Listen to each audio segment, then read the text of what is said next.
Well, tonight we examine one of the more sensitive and troubling impacts of social distancing amid the COVID-19 pandemic, the loss of the traditional ways that we, the faithful, gather to pay our respects to and bury those who have died. Robert Seelig, CEO of Catholic Funeral and Cemetery Services, joins us now by Skype to talk more about this. Robert, thanks for joining us. Yeah, thank you, Tracy. Nice to be with you. Yeah, Robert, I know it's really hard to imagine not being able to be with a loved one who is sick and dying. However, unfortunately, now is a reality for so many people going through the pandemic and the social distancing part of it. It also must be incredibly hard for you trying to console them. Can you talk about that? And what do you say to those who are grieving? Well, I think, first, I work for an organization called Catholic Funeral and Cemetery Services. We were founded at the request of bishops around the United States, really with the idea that we would just bring love and reconciliation to families at the time of loss when they lose a loved one.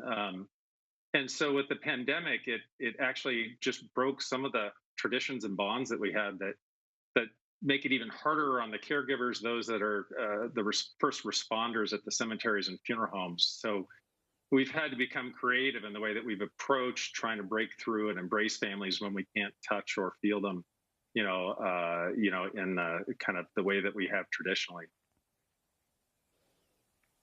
I know that public vigils and funeral masses and committals are really traditional and important for us to honor and mourn our loved ones. How are the faithful having to adapt now, and what's your industry doing to help them?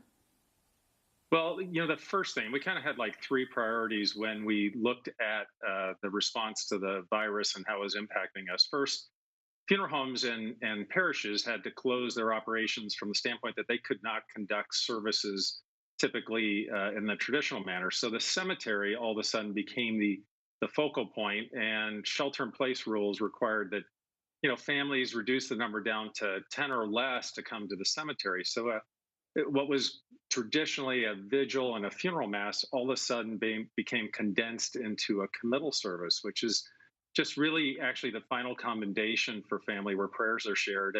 And in many cases, families were not allowed to get out of cars, or they may not even be able to be present due to the coronavirus and the impact on everyone. So the first priority was just safety for families and for workers. And then it was really trying to figure out how we could be present and allow families to connect. And so the implementation of live streaming became our quickest way to connect family members that couldn't be present, or even to just record the moment for families to share with others. I was going to ask you about that, the use of technology. Are there any other uses of technology that you're incorporating now to help others? Well, I think, when you talk about technology, everybody's been seeing that parishes are using live streaming. At the cemeteries, it became a little bit more complicated because not only did we live stream, but then we actually had those moments where you wanted to help do consoling. And so we started a pastoral program where we actually have priests, chaplains, even cemetery staff just reaching out and calling families and setting up FaceTime and other vehicles with technology just to connect face to face with people, making arrangements needed to be done face to face, but from afar. And so all of a sudden you have multiple moments where you're connecting with families, not just the one moment when they come to the cemetery, but just this ongoing planning that goes on during the pandemic.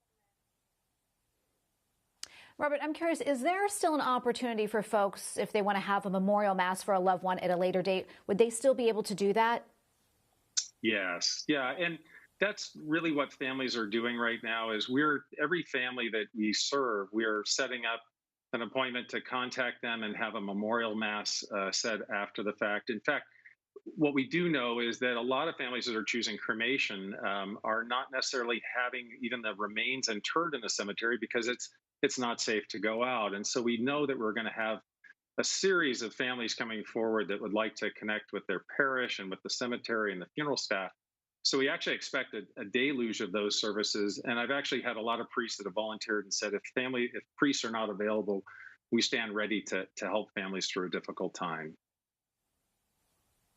Robert, thank you so much for being on the show and sharing your insight about this topic for us. We really appreciate it. Robert Seelig, CEO of Catholic Funeral and Cemetery Services. Thanks again. All right. Thank you.